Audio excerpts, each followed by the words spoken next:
The sound of sirens sliced through the quiet of Southridge Ranch, breaking the dawn's serene silence. Red and blue lights flashed, scattering dust, as two sheriff cruisers rumbled up the gravel driveway. Hank Lawson, a tall man with hands tougher than leather and a sun-cracked hat, stood beside his aging fence, calm amidst the chaos. His loyal sheepdog, Rusty, sensed something was off and wagged his tail slowly. "That's him!" shrieked a voice that made Hank's blood run cold.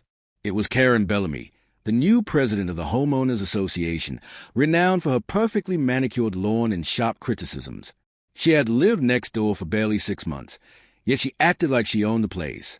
Karen leaned into the sheriff's, her designer sunglasses reflecting the morning sun. "He's breaking every HOA rule in the book. Just last week, one of his cows wandered into my flower bed. I want him cited or arrested." Hank raised an eyebrow, the corner of his mouth twitching in disbelief. "Sheriff, you might want to check her facts. If you're coming after me on my own land, well, we're about to have a very interesting day." The sheriff exchanged a look with his deputy, clearly skeptical of Karen's claims. Something wasn't adding up, but before tensions could escalate further, a loud moo erupted from the ranch, sending a shockwave of panic through the air. One of Hank's cows had moved too close to Karen's precious garden.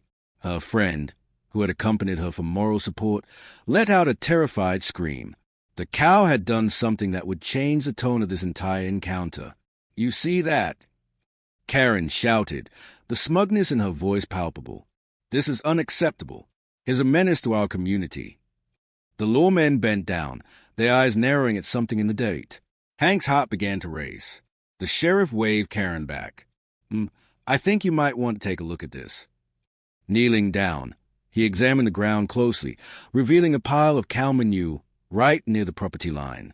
"Your property ends 10 feet back," he said firmly. "This is part of Mr. Lawson's ranch." Karen's confidence faltered slightly, but she pressed on. "But the cows cross over. They're danger." "Being near isn't a crime," the deputy clarified, lowering his gaze back to Hank. "You got any cameras installed? It might help clear up any misconceptions." Hank nodded slowly, his mind racing. "I do, Sheriff. Footage dating back a month. Would you like to take a look?" Before they could answer, the unmistakable sound of hooves scuffling grew louder, and Hank noticed one of his larger cows growing restless, pushing against the fence like it sensed danger. He turned sharply toward the source of the disturbance. Just then, with a crashing thud, someone tumbled out from behind the hay bales, and the world shifted from a petty HOA spat to something much more serious. The sheriff instinctively drew his weapon, while Karen stepped back, her bravado stripped away as she too looked on in shock. "What in the world?" Hank muttered, rushing to the scene. There lay a teenager tangled in a mess of old tarp and splintered wood, his clothes dirty and his face bruised. "Who the hell are you?" Hank snapped, his heart pounding like thunder. "Jake," the boy stammered, looking terrified as he met Hank's searching gaze. You don't understand. I wasn't stealing. I was just—" His voice trailed off, the fear in his eyes evident. The sheriff lowered his gun, ready to assess the situation. "Are you hurt?" he asked the boy.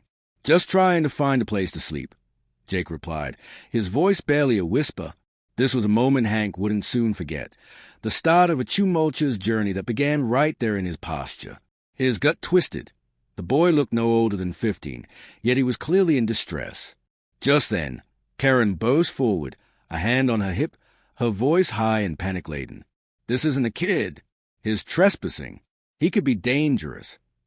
But Hank stepped forward, calm yet firm. "No, he's just a kid," he said, his voice steady. "And he's hungry. Sheriff, let's get him fed and cleaned up." As Hank looked at Jake, he felt a flicker of sympathy, a strained bond forming between a rancher and a runaway in need. Would he allow this boy a second chance, a form of redemption against the chaos that life had thrown at him? Rusty, sensing the tension, moved to Jake's side, licking his hand. The teenager flinched but gradually relaxed, scratching behind the dog's ears. Hank looked up at the approaching sheriff, waiting for the lawman to decide their next steps. In that moment, the tension in the air felt electric, and the path ahead became unclear. Little did Hank know, this was only the beginning of a battle far larger than an HOA complaint, the fight for Jake's safety. The seeds for an unexpected alliance were sown, and Hank Lawson was about to find out just what kind of man he truly was. Hank looked down at Jake, who was now sitting on the ground, trembling but trying to muster a smile. Rusty nuzzled up beside the boy, sensing the need for comfort that no words could deliver. The sheriff crouched beside them, patting Jake on the shoulder. "We need to get you checked out. Son, you hurt anywhere else?" "I just fell," Jake whispered, glancing warily at Karen, who stood nearby, glaring at him like he was something she'd stepped in. "I didn't mean to disturb anyone. I just wanted to." "Enough, Jake," Hank interjected gently. "You don't have to explain yourself. We're going to get you somewhere safe. All right." But just as he turned to guide Jake toward his house, Karen's voice cut through the tension like a knife. "You can't just take him in. He's a runaway. Who knows what kind of trouble he'll bring?" "Enough," the sheriff barked, clearly agitated now. He turned to Hank, looking for confirmation. "What do you want to do?" Hank felt the weight of the world on his shoulders. "He's just a kid. We can't let him get caught up in the system again." Karen scoffed, her voice dripping with disdain. "You think you can play the hero? Look at his clothes. Look at him. His trouble. What kind of message does this send to the neighborhood?" Before Hank could respond, Jake spoke up, his voice shaking but determined. "I'm not trouble. I just need a chance. Please." Hank saw the glimmer of fear in Jake's eyes, and it struck him hard. This wasn't just about one kid. It was about a system that had already failed him once. "Come on, Jake," Hank said. "Let's get you something to eat. You like stew." As Hank led Jake toward the ranch house, he could feel Karen's glare burning into his back. The door creaked open, and they stepped inside. Rusty was right behind them, tail wagging as if to say, "Everything's going to be okay." Hank set to work in the kitchen, making quick preparations while Jake stood by, looking around as if he was seeing a place where he belonged for the very first time. The warmth of the room washed over him like a sanctuary. But it wasn't long before the tranquility was shattered. "Hank!" Karen shouted, barging through the door without an invitation. Her face was flushed with anger. "You're harboring a fugitive. If you think this is going to end well for you, you're mistaken." The sudden outburst startled Jake, who flinched and took a step back. Hank clenched his fists, trying not to let Karen's words spark a fire in him. "He's not a fugitive. Karen, he's just a kid in need. Don't you understand that?"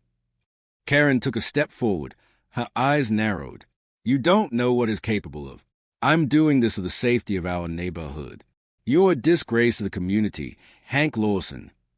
Hank could feel the tension thickening the air as he stared her down. "And you're about to find out what a real community looks like. It's not just about maintaining appearances. It's about taking care of each other." Just then, the sheriff walked in, a concerned expression on his face. "I've got news," he said, glancing from Hank to Karen. "We've got a serious situation on our hands." Karen crossed her arms, smirking at the sheriff. What more trouble from his little friend here? Hank shot her a warning glance, but the sheriff ignored her. "One of the neighbors just reported seeing a suspicious vehicle parked near the edge of your property last night. It matched the description of the SUV used by that CPS agent, the fake one." Hank's stomach dropped. "What does that mean?" "It means we might not be dealing with a simple runaway situation anymore. If that vehicle is connected to whoever took Jake, they could be watching." Jake's eyes widened, fear creeping into his expression. "What if they come back for me?" Rusty let out a low growl, sensing the shift in mood. Hank stepped closer, crouching down to meet Jake's gaze. "No one's going to take you. I promise you that." Karen scoffed. "This is ridiculous. Your little vigilante act is going to get you, and him, in more trouble than you can imagine." "Enough, Karen," the sheriff said, exasperated. "Right now, we need to focus on ensuring Jake's safety. If I were you, I'd watch my back." With that, the sheriff pulled out his radio, starting to coordinate a watch on the ranch and the surrounding area, as Hank turned back to Jake, who looked tiny and vulnerable in that moment. "Let's get you some food," Hank said, trying to regain some sense of normalcy. You'll feel better once we eat." As Hank pulled a pot of stew from the stove, the atmosphere remained tense. Jake hesitated but finally sat at the kitchen table, glancing nervously at the door. "What's going to happen if they come back?" Jake asked, voice trembling. Hank set the stew down in front of him, forcing a smile to ease the boy's anxiety. "Then we'll handle it. Together." Outside, the crunch of gravel echoed as the sheriff's deputy arrived, and Hank's heart raced at the idea of getting caught up in this mess. He didn't want to fear for Jake's safety any longer. The tension exploded when Jake suddenly whispered, "What if I run again?" Hank was taken aback. "Why would you want to run when you have a place to stay?" "I can't go back to a system that failed me," Jake replied, voice barely above a whisper. "I can't go back to foster homes that don't care." Hank's heart ached as he realized how deep the wounds ran. "You're not going back. Not on my watch. But you have to trust me. You're safe here." Just then, the sound of a car door slamming shut echoed from outside. Hank's gut twisted in a way he hadn't felt in years. The air felt charged with foreboding energy. "Stay here," he commanded as he moved toward the window to peek outside. A black SUV, glistening like a predator in the daylight, rolled into view. Hank's blood turned to ice. As if sensing danger, Rusty shot up, ears perked, ready to protect. Hank felt a surge of adrenaline pumping through his veins. "Jake, stay put," he hissed. The sub's engine roared as the driver stepped out, a familiar silhouette emerging from behind the tinted windows. Hank had only met her for a brief moment, but something in the way she eyed the ranch made his blood run cold. It was Samantha Brandt, the woman who had taken Jake. Fear tightened around Hank like a vice. He hardened his resolve. This time, it wasn't just about defending his land. It was about standing up for the boy who had started to feel like family, leaving behind the echoes of a cruel world that almost swallowed him whole. And this time, Hank wasn't going to let her win. Hank's heart raced as he stood by the window, staring at the black SUV parked outside. He could feel the intensity in the air as memories of Jake's scared eyes flooded back to him. Rusty growled low in his throat, sensing the looming threat. The door to the SUV swung open, and Hank's stomach sank. Samantha Brandt, the woman who had tricked Jake into a dangerous situation, stepped out with a confidence that felt like a challenge. "What are you doing here?" Hank muttered under his breath, dread creeping into his mind. "Stay inside, Jake," Hank warned, his voice steady as he turned back to the boy. "No matter what happens, don't step outside." "But what if she's dangerous?" Jake questioned, anxiety lacing his words. "She is," Hank replied firmly, "but I won't let her take you again." As Hank stepped outside, he felt the weight of the world pressing on his shoulders. The late afternoon sun cast long shadows behind him, deepening the tension. He squared his shoulders, determined to protect what was his, not allowing fear to dictate his actions. "Mr. Lawson, we need to talk."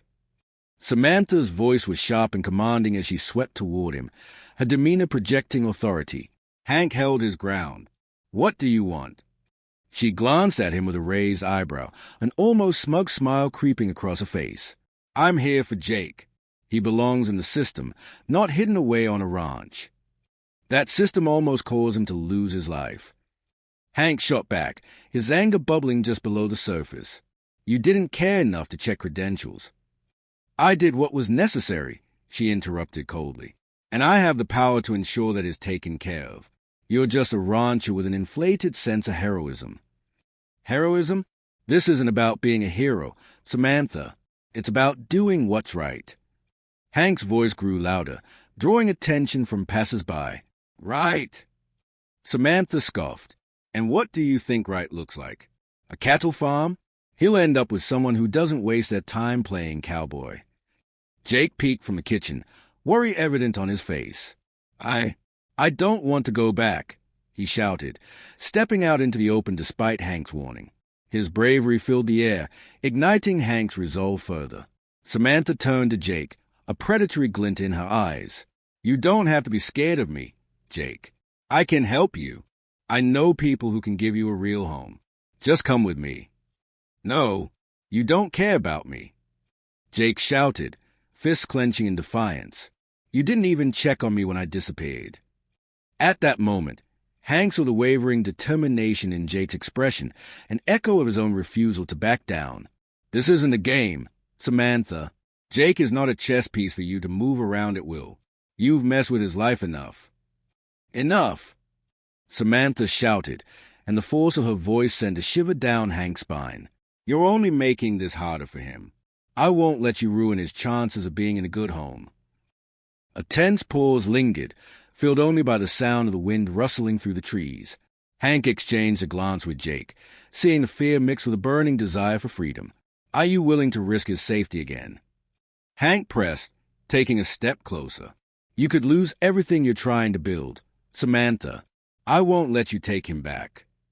With a roll of her eyes, Samantha pulled out a document from her jacket, a legal-looking paper that sent a chill through Hank.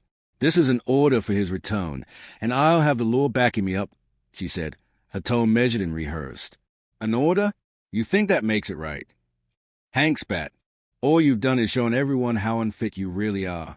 You don't care about him. This is about your power." A sly smile crept across her lips, and Hank immediately recognized a twisted confidence radiating from her. "Oh, I'm not the only one playing this game, Hank. There are others who know what I'm doing, those who back me, and they won't like it if you keep standing in my way." Something in her words made Hank's pulse quicken. "What do you mean?" "Oh, you'll find out soon enough," she replied ominously, her gaze piercing into his. "Do you really think you can protect him forever? People like me have friends in high places." Just as Hank opened his mouth to challenge her, a siren broke through the tension, wailing in the distance. The sheriff was already on his way back, and the commotion in front of Hank's house had drawn attention. "I wouldn't be too confident, Samantha," Hank said slowly, his voice steady. "You're walking a tightrope, and if you fall, it won't be me who pushes you." Her smile faltered slightly, but she regained her composure. "This isn't over, Mr. Lawson. I'll be back, and when I am, I won't be alone." With that, she turned on her heel and marched back to her SUV, leaving a heavy silence in her wake. Hank clenched his fists, the anger still boiling beneath the surface. The sheriff pulled up just as Samantha drove off, looking curious at the scene unfolding. "What's going on?" he asked, stepping out of the cruiser and scanning the atmosphere. "She's trying to take Jake," Hank replied bitterly, pointing toward the retreating vehicle. "She has some fake custody order, and she's trying to manipulate him back into that awful system." The sheriff grimaced. "We've been getting tips about her. Hold on a second. I need to check something." He hurried back to his cruiser, and Hank glanced at Jake, who looked shaken but stood his ground. "Are you okay?" Hank asked, concerned. Jake nodded slowly, but his eyes held uncertainty. She scared me," he admitted. "I know, but she's not going to put you back. We'll fight this together." Just then, the sheriff returned, a folder in hand, brows furrowed in concentration. "Hank, I've been going through some reports." Hank's heart raced. "What did you find?" "She's had complaints filed against her before. Fraud, coercion, even witnessing a couple of illegal custody transfers," the sheriff explained. "We need to gather more evidence, but this is bigger than just you two." "Then we can stop her?" Jake asked, hopeful. "Maybe. If we work together, we can," the sheriff replied, determination sparking in his gaze. Suddenly, from behind the barn, Rusty barked sharply, alerting them to yet another presence. Hank's body tensed, ready to defend Jake at all costs. "What now?" he wondered, scanning the area. But what stepped out wasn't expected. It was Bill, the neighbor from Lot 12, looking wide-eyed and panting. "You won't believe what I just found out," he shouted, rushing toward them, completely oblivious to the tension still hanging in the air. "Not now, Bill," Hank called out, desperate to keep Jake safe. But as Bill continued, Hank's heart dropped. "I was talking with some folks this evening. There's a lot about Karen and Samantha, things we need to keep an eye on." "Great. More bad news," Hank muttered under his breath, but he couldn't shake the sense that something was building, an undercurrent pulling them toward a revelation that would either save them or tear them apart. "We need to act fast," Bill continued, panting. "I think they are part of something much bigger than we anticipated. We might just have a chance to turn this thing around."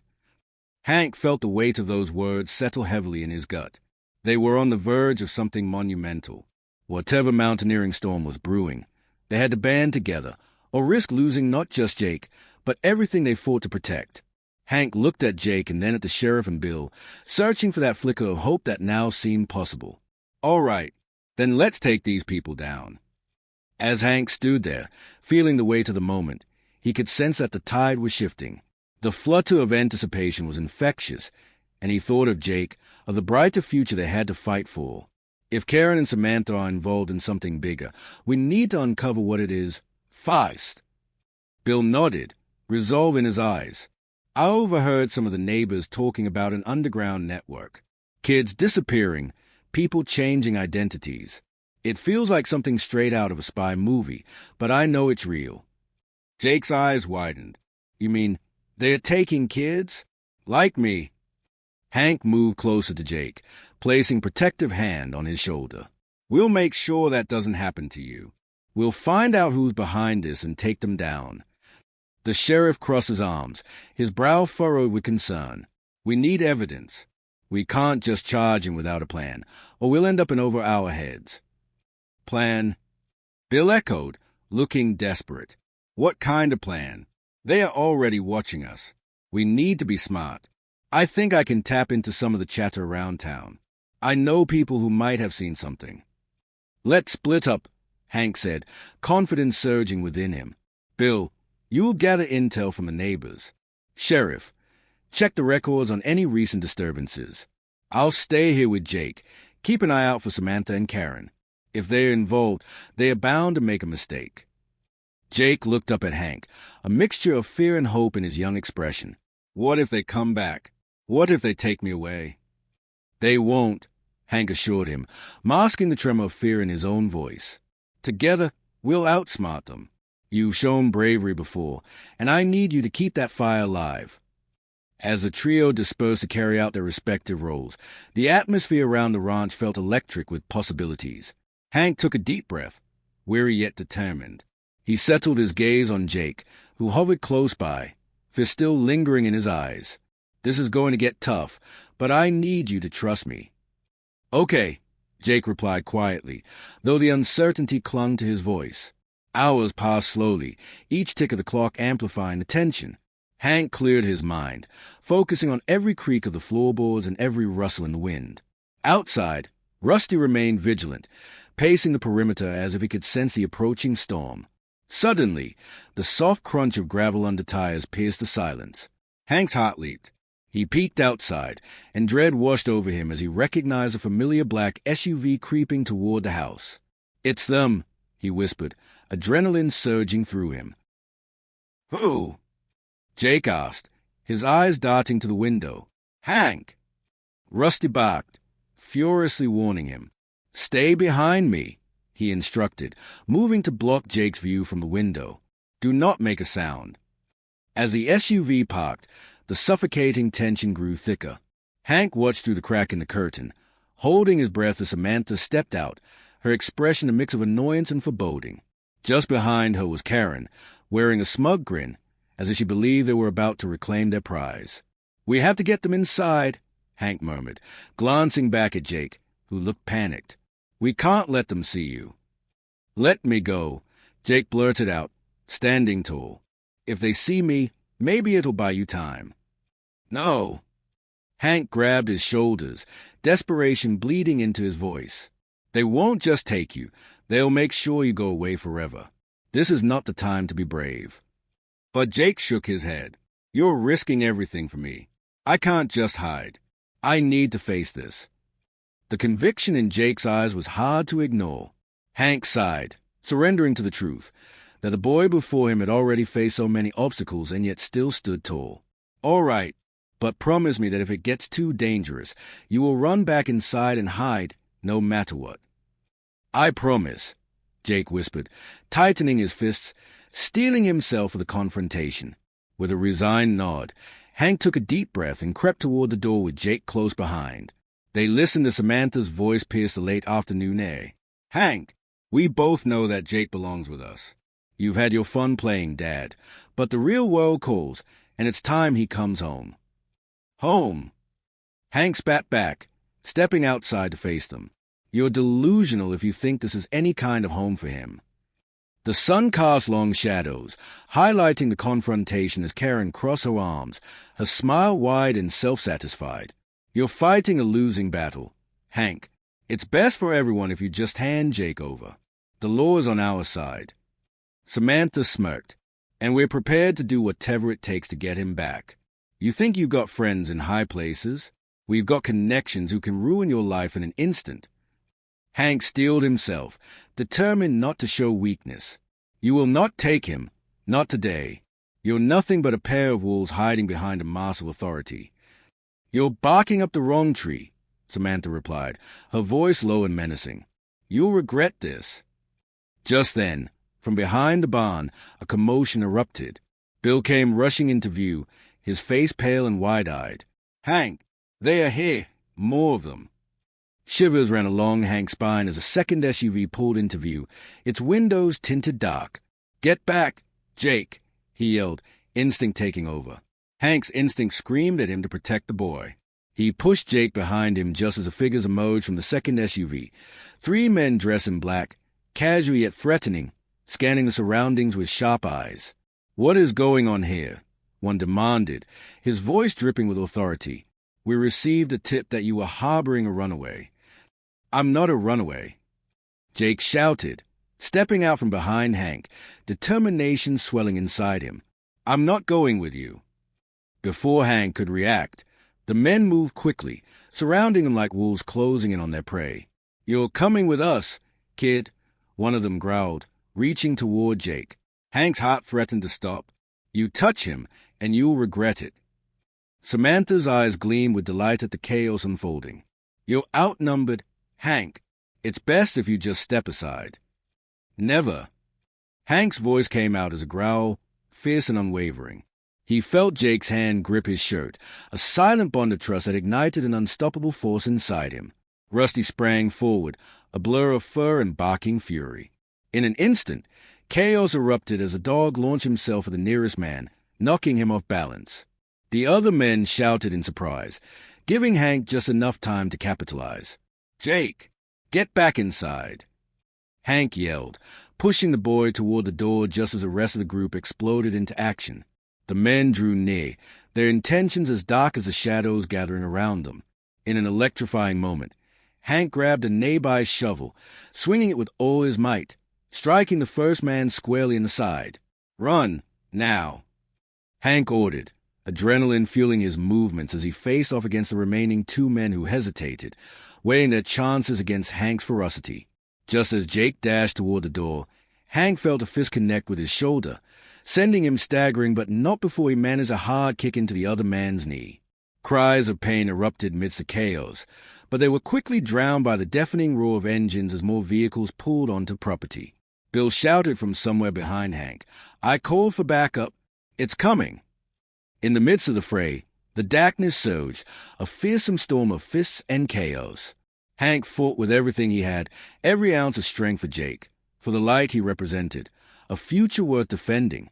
Just then, a flash of red and blue illuminated the grounds as squad cars blinked into view. The sheriff surged forward, determination etched onto his face. Step away from the boy, he commanded. The men froze, their confidence shattered by the sudden arrival of reinforcements. Hank took a step back, allowing Jake to rush toward safety as he faced the thugs with renewed strength. Run! Hank shouted again, and Jake darted for the door just as the sheriff and his deputies converged on the scene, ready to enforce a law that Samantha had tried to manipulate. Hold it right there! The sheriff barked as the men put their hands up, realizing their advantage had evaporated. Hank exhaled sharply, heart pounding in his ears as relief washed over him. The deputies moved in, ready to detain the intruders, and Hank found himself staggering back, finally feeling the weight of exhaustion sink in. Samantha glared, her smile long gone. This isn't over. Hank, you may have won this round, but we have allies who will come for you, and for Jake. Let them, Hank replied, determination flickering in his chest. I won't back down. Not now, not ever. As the police took the would-be kidnappers into custody, a hush fell over the yard. Hank turned to see Jake reappear, fear replaced with a spark of hope. Did we really win? Hank knelt before him, pulling him into a fierce embrace. Yeah, we did, buddy, together, and we'll keep fighting. But the shadows hadn't fully retreated. As the deputies began to question the captured man, the world seemed still, a sudden understanding creeping into Hank's mind. Samantha wasn't just anyone. She had plans that extended beyond what he'd seen. This was just a beginning, an opening act to a whimsical darkness that could encircle them once more. And at that moment, amid the fading sun, Hank realized they narrowly escaped a deeper web. The real fight was still ahead, and this insidious network wasn't finished with Jake. What came next would challenge everything Hank believed about family, loyalty, and the lengths one would go to protect those they loved. And as twilight settled in, shadows loomed not just behind them but around every corner, signaling the battles yet to unfold. They had won this day, but a sense of unease nestled in Hank's gut. Its whisper echoed louder than any fear. Asterisk, asterisk, this fight was far from over. Asterisk, asterisk.